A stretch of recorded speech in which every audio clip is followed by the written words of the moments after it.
Great.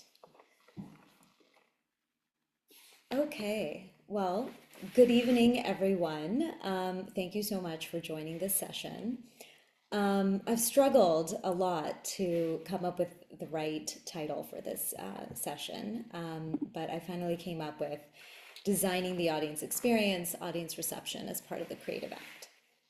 So I want to begin by being very clear about how I'm approaching this session. I'm not assuming that any of you are unaware of your audiences. I don't assume that you don't care about them, or that you haven't already thought deeply about how your work is received. Most of you are already doing this in some form in your performances, intuitively, thoughtfully, and often very successfully. But what I do see again and again is that artists are asked to do something that's incredibly difficult without actually being given adequate language or tools to be able to do it well. You're trained to create with rigor inside a form that carries centuries of knowledge, but at the same time, you're working in a contemporary US arts landscape where audiences are diverse, mixed in experience, and they're often encountering your work without shared reference points. That tension is just the reality of the moment that we're in. It's definitely not something that artists in the 15th century ever had to deal with. So, let me just, and it places a very particular responsibility on artists like you, not to dilute your work, but to design pathways into it. A few years ago, I attended a performance that has really stayed with me. The work itself was unquestionably strong, the kind of quality that comes from years of disciplined training. The audience was mixed, some people clearly familiar with the art form, others clearly new to it. As the piece unfolded, however, I noticed something subtle but telling. Some people leaned in, were completely visibly absorbed, but I also noted that others were shifting in their seats. A few definitely checked their phones. After the performance, in conversation, I heard comments like, "It was beautiful, but I wasn't sure what I was supposed to follow," or "I felt like I was missing something important." What struck me was not a lack of curiosity or goodwill from these individuals. They were seeking to enjoy it, but they just didn't know where to enter the work. This wasn't a failure of artistry. To me, the performance was strong, the artistry was there, but it was a mismatch between how the work was designed and how the audience was able to receive it.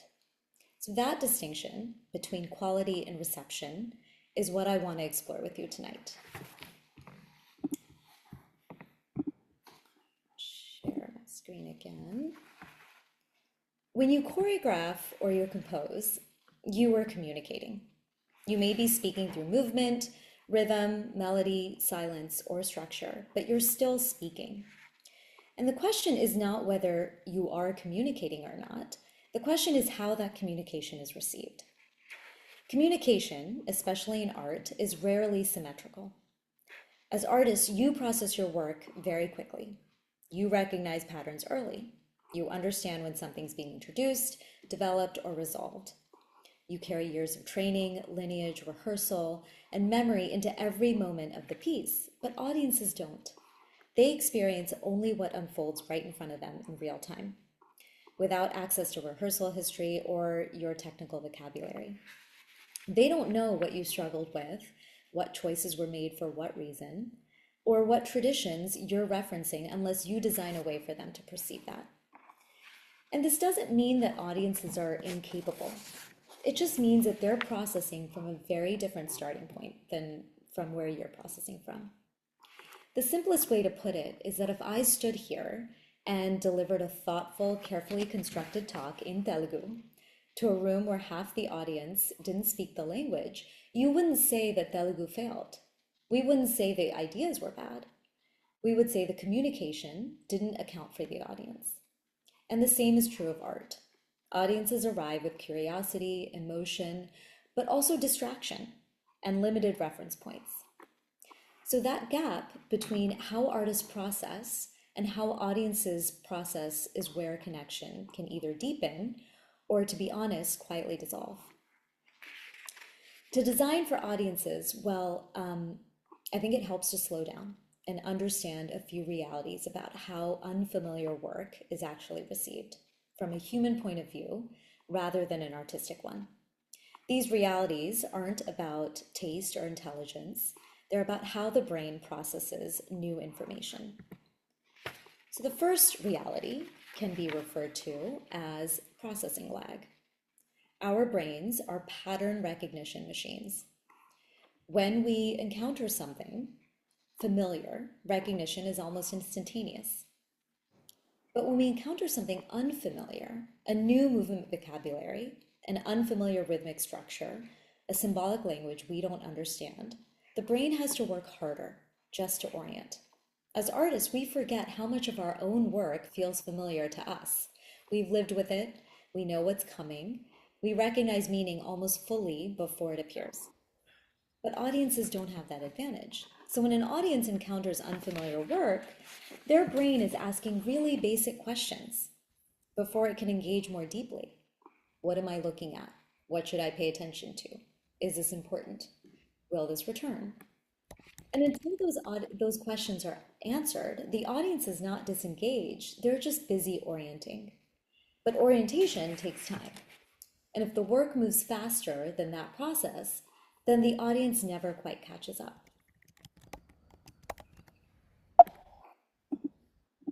Oops, my slide. Okay, there we go. Second reality is cognitive load. Human attention is limited. So when multiple unfamiliar elements arrive at once, unfamiliar rhythm, unfamiliar gesture, unfamiliar narrative, the brain just has to decide what to prioritize. When it can't, it begins to drop information. So this isn't a failure of curiosity, it's a protective response. When cognitive load is too high, audiences don't lean in, they retreat. Not dramatically, but quietly.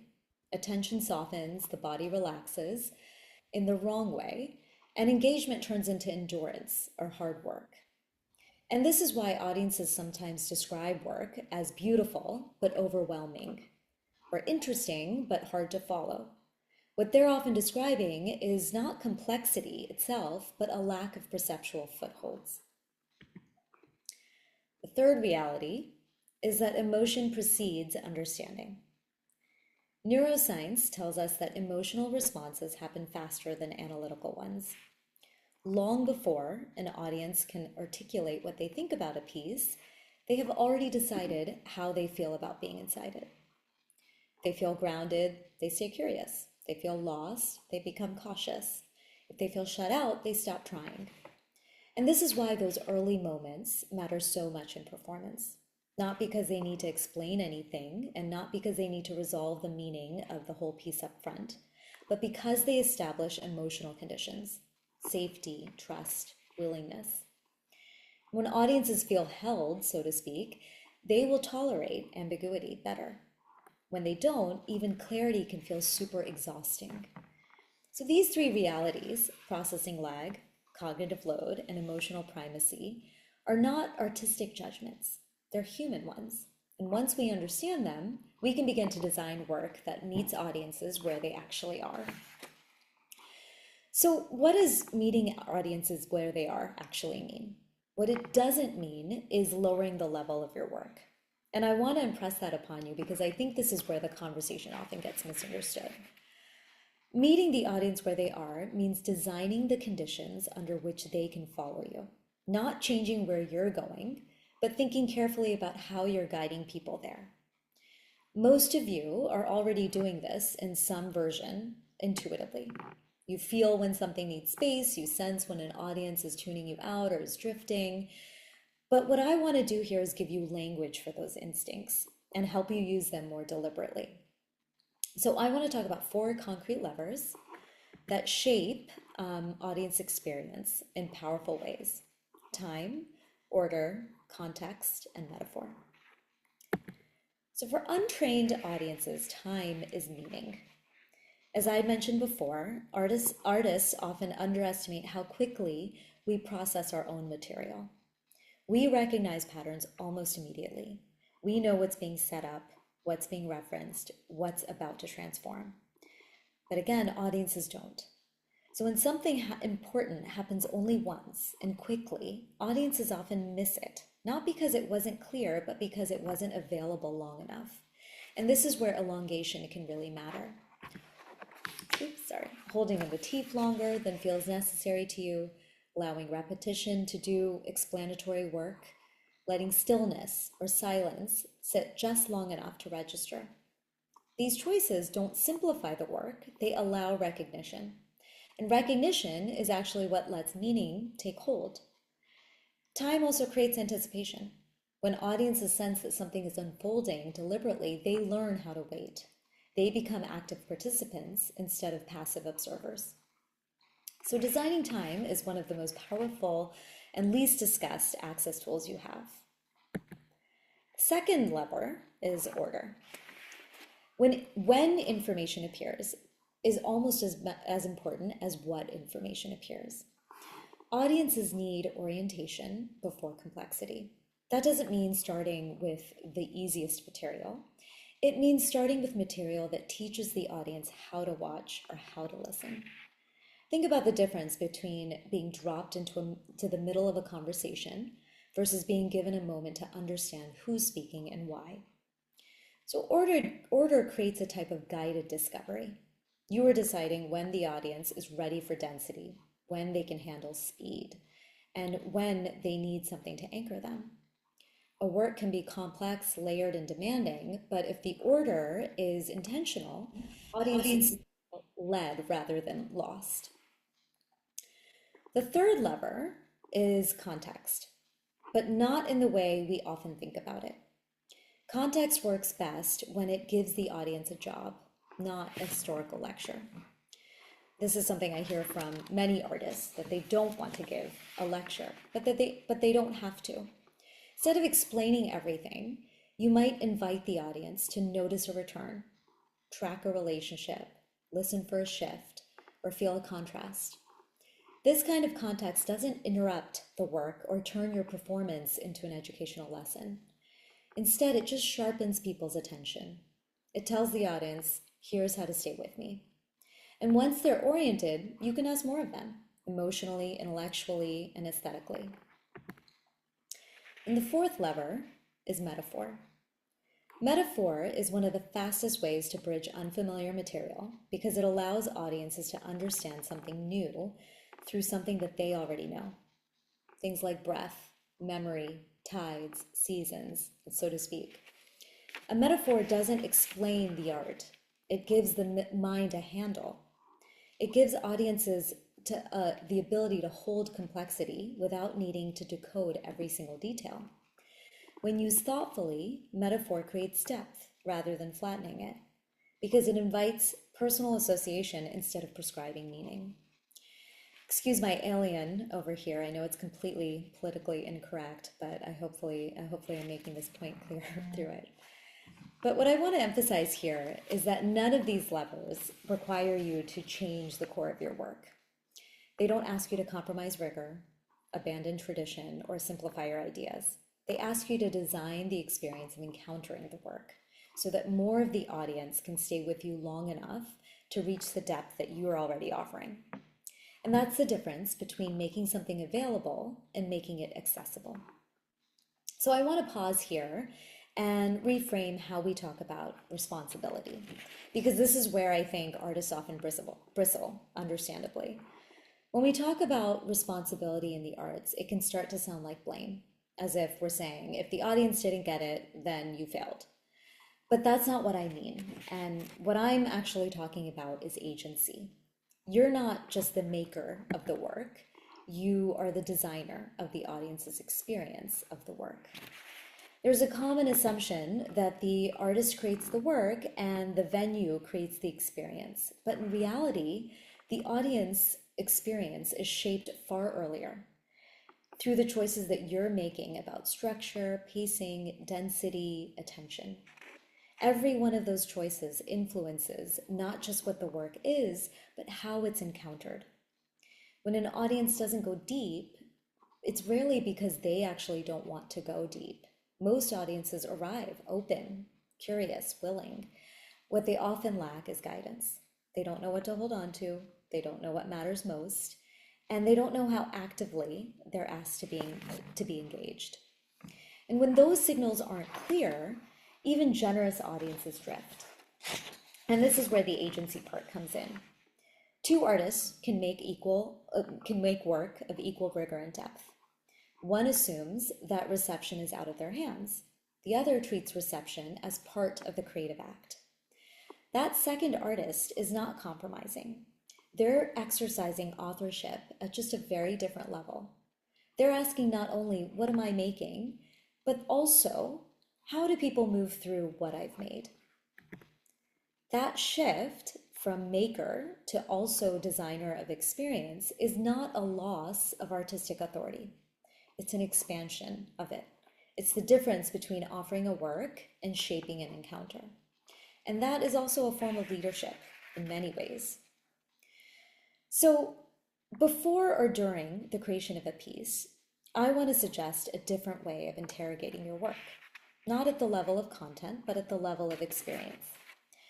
Most of your training has taught you to look back at something you've created and ask important questions. Is this correct? Is this rigorous? Is this faithful to the form? Am I doing something different? Is this work artistically excellent? Those questions still matter deeply, of course, but they don't tell you how the work is being received. So alongside them, what I'm encouraging you to do is cultivate a parallel line of questioning, one that places you temporarily inside the audience's body and mind. Instead of asking, what am I doing here? Ask, what is the audience experiencing right now? And this isn't about judgment, it's about observation. What is the audience trying to figure out in this moment? What are they holding on to? And what are they letting go of? To make that observation more concrete, I wanted to offer 4 ways of questioning your work, 4 lenses that correspond directly to how audiences experience it. With respect to time, you may want to ask yourself, where might the audience still be orienting, even though you feel ready to move on? Where might your familiarity with the material be creating a mismatch between your internal pacing and their external experience? This isn't about slowing everything down. It's just about noticing where recognition hasn't happened yet and whether the audience has been given enough time for it to happen. There may be another set of questions that have to do with order. At this point in the piece, does the audience know what they're supposed to be paying attention to? Have they been given enough orientation to handle what's coming next? Order, again, isn't about simplicity. It's about whether information is arriving in a sequence that allows discovery rather than confusion. Third lens is context, not explanation, but support. What does the audience need in order to stay with this moment? Have they been given a way to engage, something to notice, track, listen for, or feel? Good context, again, doesn't answer questions for the audience. It just helps themselves ask better ones. And finally, there are questions to identify opportunities for metaphor. Is there a familiar sensation to identify, is there a familiar sensation, image, or experience that could help the audience hold something unfamiliar here? Is there a way for the work to connect to what the audience already knows, physically, emotionally, intuitively, without being spelled out? Again, metaphor doesn't reduce complexity. It gives the audience a handle for carrying it. So now we're going to apply this thinking directly to your own work, not at the level of explanation, but at the level of design choices. The goal isn't going to be to fix your piece. It's to redesign one moment so that the audience can stay with you long enough to go deep. But before we go into the workshop portion of this, I just want to open it up to see if you have any questions. Mega will call on individuals with their hands raised.